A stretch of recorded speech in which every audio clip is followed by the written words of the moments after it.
There's a lot of lost media, and here's a list of some of it.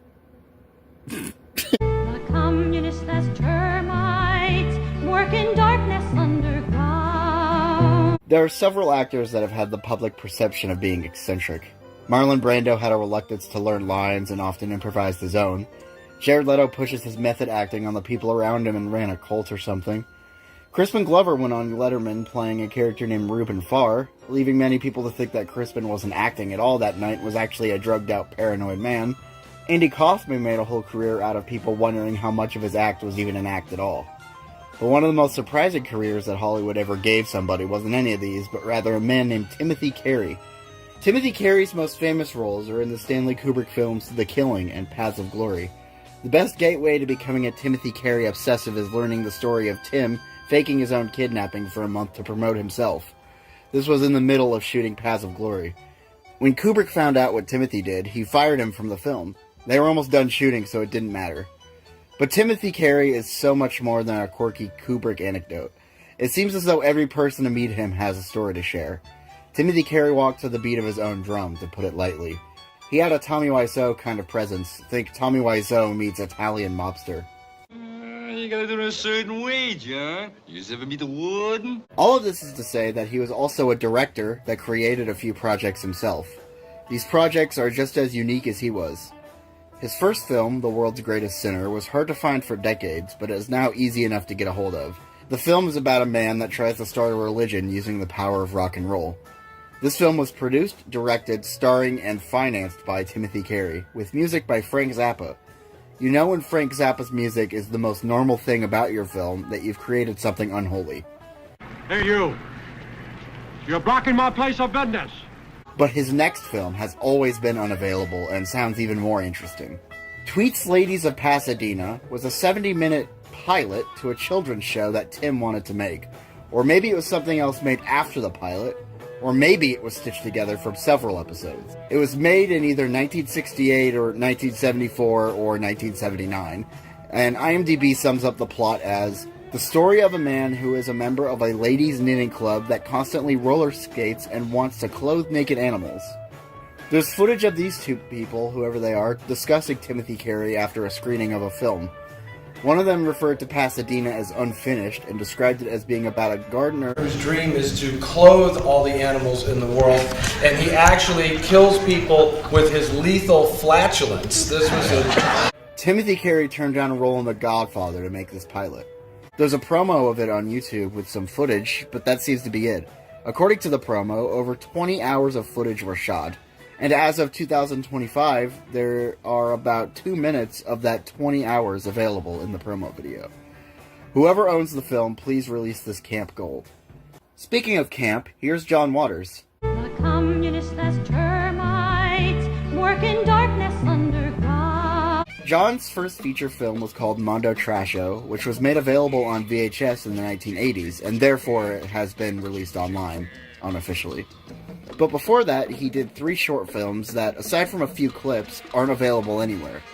These films are called Roman Candles, Hag in a Black Leather Jacket, and Eat Your Makeup. Roman Candles was inspired by Andy Warhol's Chelsea Girls, a film of 2 screens being shown at once. John's film was made up of 3 screens being shown at once, all of them home movies. Hag in a Black Leather Jacket was a short film about a Klansman marrying a mixed-race couple on a rooftop. Eat Your Makeup was about a woman that kidnaps people and forces them to eat their own makeup. Also, a character played by Divine fantasizes being in the JFK assassination as Jackie Kennedy. Apparently, this scene is irrelevant to the plot. Also worth mentioning is John's 4th short film, The Diane Linkletter Story, which is available online in poor quality.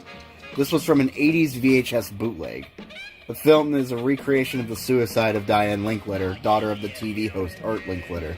So John's first 3 shorts in any quality, and John's first feature and 4th short in good quality aren't available. John Waters has shown these short films before. In the 1960s, of course, but then around 2004, and then around 2014. There were clips of Candles and Makeup and Mondo and Diane, shown in the documentary I Am Divine, and there were clips of Candles, Jacket, and Makeup shown as part of a New York museum exhibit of John Waters' work, which is no longer running. These films are very historically important. They're John Waters' first work, The Divine makes Stoll and Marion Vivian Pierce's first on-screen roles, and the only film roles of Malcolm Soul, a John Waters actress that died a young death, unfortunately. The films aren't out because John doesn't think highly of them, and allegedly because of how expensive the music rights would be. You could always leak them on YouTube. No one would judge you, Mr. Waters. The communist has termites, work in darkness. Here's a pretty famous one. Carnival of Light is an improvised avant-garde piece of music recorded by the Beatles for an art exhibit. It was recorded around the time of Sgt. Pepper, and the sessions were led by Paul McCartney. It's at least 10 minutes long, and apparently sounds reminiscent of Return of the Son of Monster Magnet by the Mothers of Invention.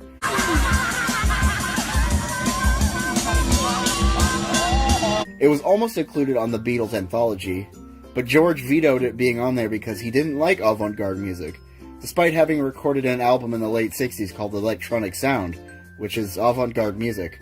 Carnival of Light has almost been released several times, but every time something holds it back. Allegedly, Paul needs permission from John's widow, George's widow, and Ringo to release it. When questioned in interviews, Paul will either say that Carnival of Light is weird, or that it's about time for it to come out. If Revolution 9 and What's the New Mary Jane can be in the public, I think Carnival of Light can have a home too.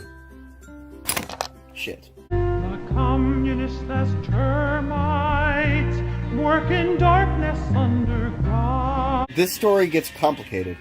Captain Beefheart and his magic band recorded what was supposed to be their second album, allegedly called It Comes to You in a Plain Brown Wrapper. Or maybe it wasn't supposed to be called that, according to John French's book.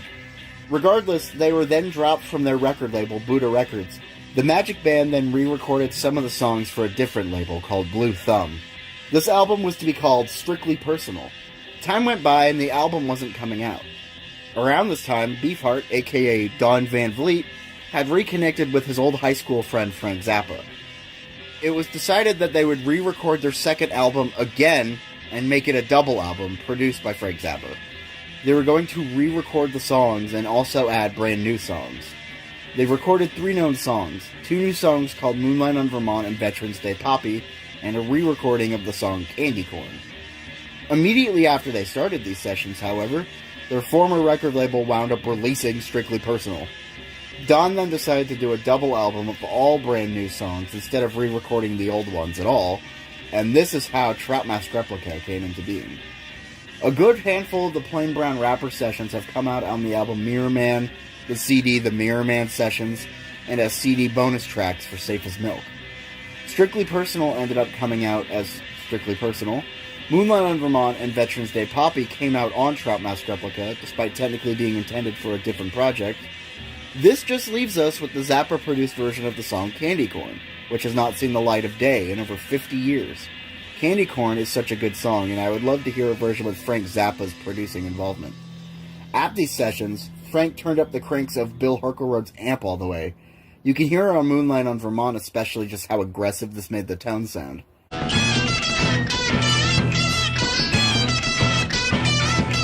Imagine Candy Corn with that guitar tone. We can only hope it'll get a release. That would be candy for the ears. The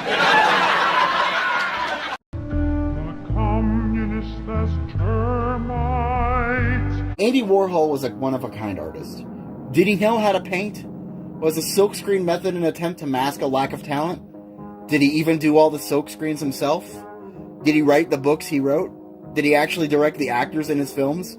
Was he even in the same room as the actors? Ask any of his associates and they'll give you a slightly different answer. That is, the few that are still alive, considering much of their diet was probably heroin and Quaaludes. Warhol's films are as elusive as his methods to making them. So, while editing this video, I looked up the dictionary definition of the word elusive, and it turns out that sentence that you heard me just say made absolutely no sense, but bear with me. It's debatable how much he had to do with the dialogue or the cinematography, and most of them haven't been seen for decades. And the films are painfully boring, probably on purpose. You'd rather watch footage of someone eating in silence. That was a joke, as that's literally one of his movies entitled Eat. But of his alleged 600 plus film projects, many of them being screen tests of people staring blankly into the camera, there are a specific few worth highlighting that I really want to see. Batman Dracula was an unofficial Batman movie predating the Adam West Batman TV show by 2 years. Interestingly enough, there was a Filipino Batman and Dracula movie called Batman Fights Dracula, also made in the 1960s, also unofficial, also lost. Check out Jim Gizrael's videos on these two films. He probably goes into as much detail as you can on both. Footage from the Warhol movie Batman Dracula was used in a documentary entitled Jack Smith and the Destruction of Atlantis, but the whole film has not been seen since the 1960s. Empire is a film from 1965 of a 6.5-hour shot of the Empire State Building, slowed down and extended to be over 8 hours. The version on YouTube isn't the right version. That's a fan remake from like 2012. I had it playing for 2 hours one time before I did research and realized it wasn't the original. This was a bad day. I know the video is titled Lost Media I Want to See, but the rational part of me doesn't even want to watch Empire. I still think I should have the choice to, though. Worth noting is that the cinematography was done by Jonas Mekas. The idea of the film came from a filmmaker named John Palmer.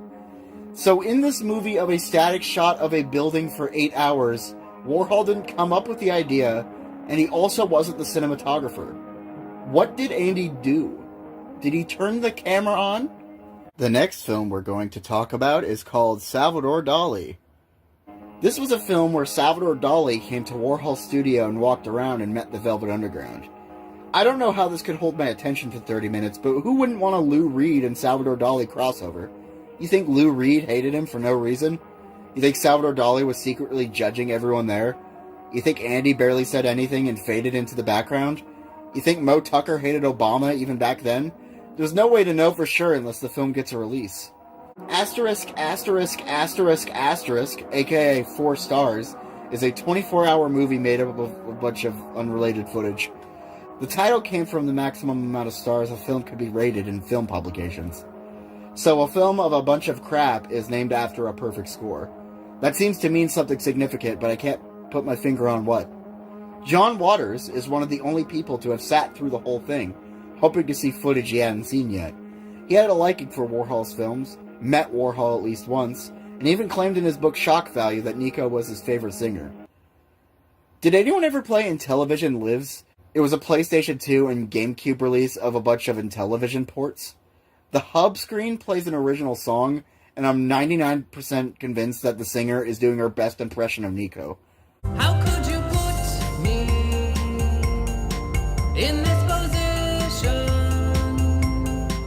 I really miss my Intellivision. It's a good game. I give it 4 stars.